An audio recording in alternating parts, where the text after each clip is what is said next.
Nous ne sommes plus en démocratie, Étienne Chouard.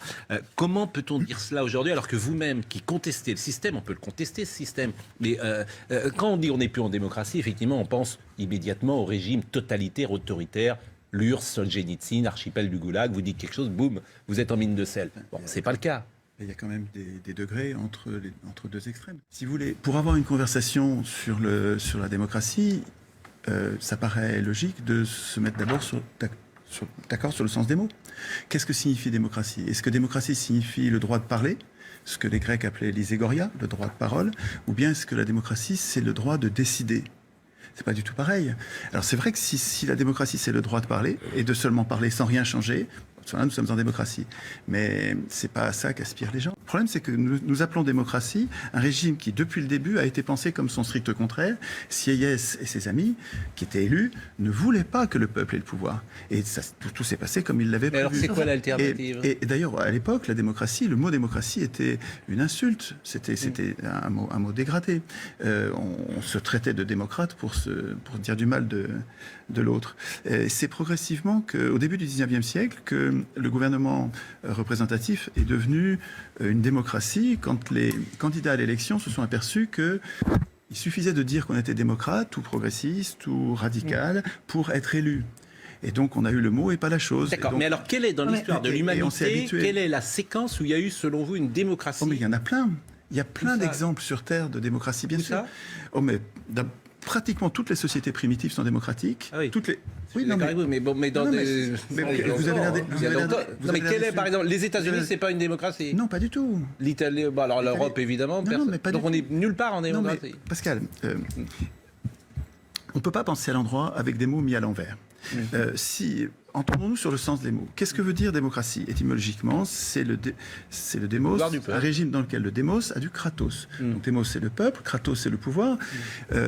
Si le régime dans lequel nous sommes est un régime dans lequel nous n'avons que le droit de désigner des maîtres qui décident tout à notre place. Quand j'élis, c'est-à-dire quand je mets dans l'urne le nom de quelqu'un qui va tout voter à ma place, je consens à ne plus jamais rien décider. Je ne vais plus... 2 ans après ou 3 ans après, 3 ans après. Attendre un peu. Oui, mais je désigne des maîtres qui vont tout décider à ma place. Mais alors, c'est quoi comment vous voulez faire autrement? De toutes les manières, il faut bien qu'il y ait quelqu'un qui fasse quelque chose. On va prendre la retraite. La retraite. 62 ans. Donc très bon exemple. Très bon exemple. Il faudrait, selon vous, que tous ceux qui sont en situation de voter puissent voter sur la retraite. Oui. Alors on fait absolument. Mais alors pourquoi pas d'ailleurs? Et à mon avis, je trouve que c'est pas une mauvaise idée. Mais comment on fait? Mais c'est quoi le seuil de l'importance? Vous dites qu'il faudrait revoter dès que c'est important. Qui juge de ce qui est important? Eh bien, à votre avis, non mais répondez vous-même. Je veux dire. Ah non, je pose la question. Oui, non mais je vais y répondre. Mais ce que je veux dire, c'est que je vais pas vous l'imposer.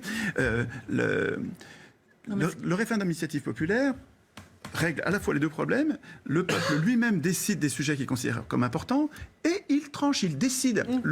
Dans le référendum, dans un référendum, on n'élit pas, on vote. Oui, mais c'est important. Et alors, mais c'est subjectif. Mais donc qui décide? Non, mais il y a un truc qui va pas. Non, mais si c'est le peuple lui-même qui décide, c'est subjectif, mais c'est pas mal. C'est pas parce que c'est subjectif que c'est mal. Non, mais il y a un truc. Voilà, c'est ça. Il y a un truc. On peut pas être en campagne électorale permanente. On délègue justement à nos représentants le pouvoir de décider à notre place. Vous avez raison. Oui, mais donc c'est bien une. Et après, si on n'est pas content, on vote pas pour eux la fois suivante. Vous êtes bien d'accord avec l'idée que quand j'élis, j'abdique ma souveraineté. Absolument, bien sûr. Je la transfère. Non, mais il faut bien. Non, mais il y a un truc que je comprends pas dans votre raisonnement, c'est que pour qu'il y ait une loi sur les retraites, il faut bien que quelqu'un travaille pour faire la loi. Donc les gens qui travaillent pour faire la loi, qui sait? C'est bien des gens pour qui on a voté, on est d'accord? Oui, mais donc il faut bien qu'il y ait ce que vous appelez des maîtres, qui en fait sont des représentants du peuple, pour travailler sur des lois qui vont être proposées derrière, finalement. Si vous voulez. Ça s'appelle un programme électoral. C'est surtout utopique. J'ai peur que ce soit... Ça me paraît... Parce que je vous ai posé la question, quelle est la société depuis l'humanité, depuis le début de l'humanité, qui a mis en place un système comme celui-là? Mais dans les villages médiévaux, on votait les lois à main levée. On votait nos lois. Mais oui. Si vous voulez qu'on retrouve à main levée, ça va pas être pratique.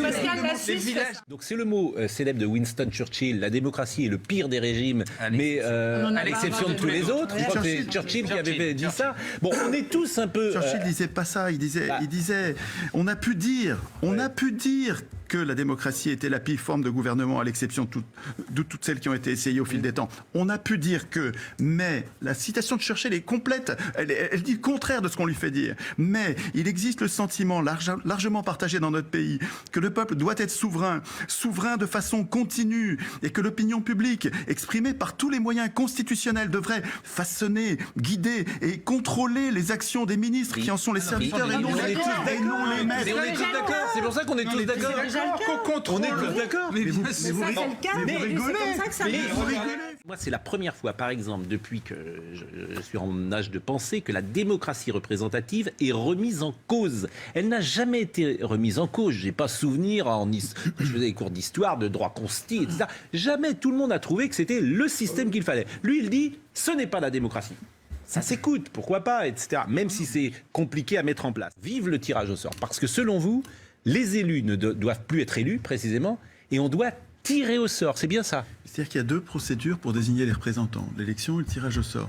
Jusqu'au XVIIIe siècle, tous les penseurs politiques, depuis Aristote mais jusqu'à Montesquieu, tous les penseurs politiques savaient que la procédure démocratique, celle qui respecte l'égalité entre les citoyens, c'est le tirage au sort. Et tous savaient que l'élection est par construction. C'est pas une interprétation. L'élection est aristocratique. Elle consiste à choisir le meilleur. Elle ne respecte pas l'égalité. Elle met au-dessus de nous des gens qui ne sont plus des pairs, qui ne sont plus des égaux. Donc l'élection par construction construit, fabrique des maîtres, et on peut préférer ça. On peut préférer ça. On me présente souvent comme le défenseur de la démocratie directe. Ce n'est pas vrai. Je travaille depuis 15 ans à l'amélioration du gouvernement représentatif. Simplement, ce que je prétends, c'est que c'est pas aux élus d'écrire les règles qui concernent les élus. Mais écoutez, les médecins, on les tire pas au sort. Donc il faut des professionnels quand même qui savent. Mais ça n'est pas pareil. C'est pas pareil, si. Mais non, c'est pas un peu du pareil. tout. C'est-à-dire que, pardonnez-moi,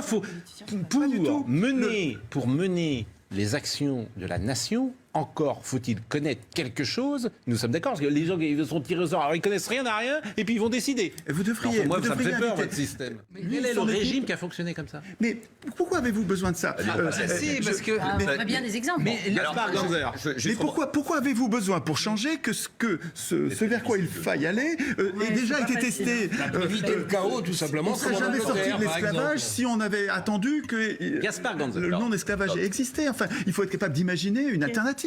Je crains le référendum si on n'a pas éclairé l'opinion, parce que les gens vont opiner sur des sujets dont ils ignorent tout, et ils vont prendre de mauvaises décisions. Je suis d'accord avec ça. Mais je pense que si on éclaire l'opinion des gens, ils vont pas décider différemment de vous et moi. C'est ça que montre l'expérience de Testa. C'est que quand on fait confiance aux gens et quand on les forme, quand on éclaire leur opinion sur un sujet donc précis, finalement, ce que vous dites, c'est qu'ils prendront les mêmes décisions que l'élite.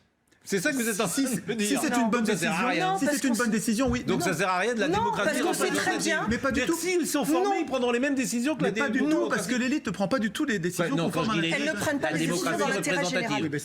Je précise, la démocratie représentative n'arrête pas de prendre des décisions contraires à l'intérêt général. À mon avis, une démocratie représentative, c'est possible si ce sont les représentés qui l'écrivent. Si la démocratie représentative aujourd'hui pose problème, c'est parce que ce sont des représentants qui ont écrit ces règles et qu'ils ont institué leur puissance et notre impuissance. Qui va l'écrire, les représenter? Qui va écrire la Constitution? Eh bien, c'est les représenter, je vous dis, c'est tout le monde.